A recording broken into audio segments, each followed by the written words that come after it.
Hey guys, welcome back to my channel. আমি তোমাদের মধু। কেমন আছো তোমরা সবাই? এটা ছিল বাসন্তী পুজোর সপ্তমীর দিনের সকালবেলার ভিডিও।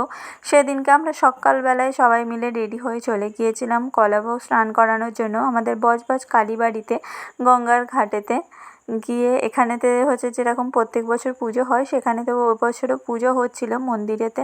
তো সেই মাকে দর্শন করে নিয়ে তারপরে আমরা ঘাটেতে চলে যাই আমাদের কলাবউকে স্নান করানোর জন্য। কলাবউকে স্নান করানোর জন্য এখানে ব্রাহ্মণ মশাই, তারপর মন্টু কাকা, ডুব সবাই মিলে নিচে নেমে গেছিলো। আর জোয়ারও দিয়ে দিয়েছিল। তো যে কারণে কলাবউ স্নান করানো স্টার্ট করে দেওয়া হয়েছিল। এবার যেসব পুজোর রীতিনীতি আছে ওখানে ঘাটেতে, ওগুলো সবাই সেরে নিচ্ছিল।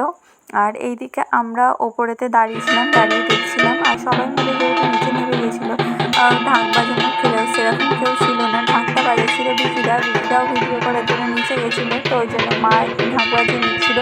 মাও খুব ভালো সুন্দরভাবেই বাজাচ্ছিল। আর এইদিকে কলাবউকে স্নান করানো হচ্ছে গঙ্গাতে। জোয়ার দিয়েছে, তার জন্য জল কতদূর ওপরে উঠে এসেছে, খুব সুন্দর লাগছিল। তারপর আমাদের কলাবউ স্নান করানো হয়ে যাওয়ার পরে আমরা চলে যাই আমাদের গাড়িতে বাড়ি ফেরার জন্য। এদিকে গাড়িতেও আমরা সবাই উঠে পড়েছি, কলাবউকেও তোলা হয়ে গেছে। আর এইদিকেও সবাই আমরা উঠে গিয়ে এবার গাড়ি স্টার্ট দিচ্ছিল। তারপরে আমরা ফিরে যাই আঁক আনার জন্য। সবাই মিলে রেডি হয়ে ওখান থেকে আমরা গিয়েছিলাম আঁক আনার জন্য। আমাদের ওখানে একজন পাশের বাড়িতে, একটা বড় মাদের বাড়িতে, ব্রাহ্মণদের, তো তাদের বাড়ি থেকে আঁক আনতে গিয়েছিলাম।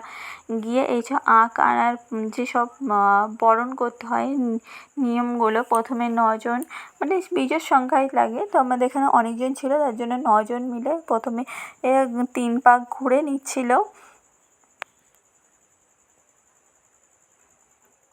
মা ছিল, দিদি ছিল, তারপরে ওই আরও সব কাকিমারা সবাই ছিল। তো ওখানেতে সবাই মিলে 3 পাক ঘুরে নেওয়ার পরে তারপরে আঁক নেবার আগে ওনাদেরকে সিঁদে দিতে হয়। তো সেই সিঁদে ফিদে সব দিয়ে দিয়েছিল। দেওয়ার পরে তারপরে আঁকটাকে বরণ করে নিচ্ছিল এক এক করে সব কিছু দিয়ে। যেরকমভাবে বরণের নিয়ম আছে, সেরকমভাবে একটা একটা করে সব জিনিস দিয়ে বরণগুলো করে নেওয়া হচ্ছিলো। করে নিয়ে আঁকটা কাকি মাথায় নিয়ে নিয়েছিল। আমার কাকি নিয়ে তারপরে আসছিল। তারপর এসে আমরা বাড়িতে এসে সব যে যার বাড়ি চলে গিয়েছিলাম। সকালবেলা আমাদের সেরকম আর পুজো ছিল না। তারপর সন্ধ্যেবেলা সন্ধি পূজা ছিল সপ্তমী। তো সেদিনকে সন্ধি পূজা স্টার্ট হয়ে গেছিলো। চলো তাহলে একটু পুজো দেখা যাক।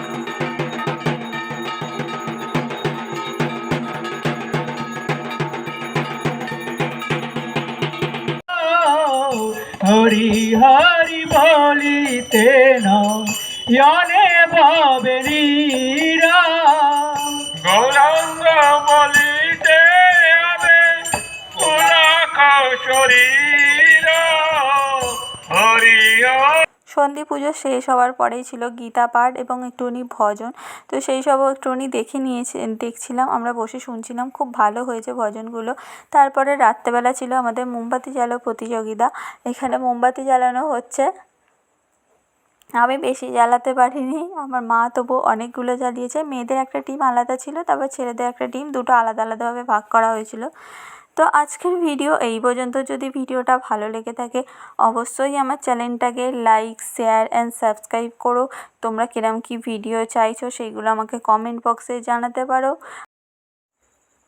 সবাই ভালো থেকো, বাই বাই।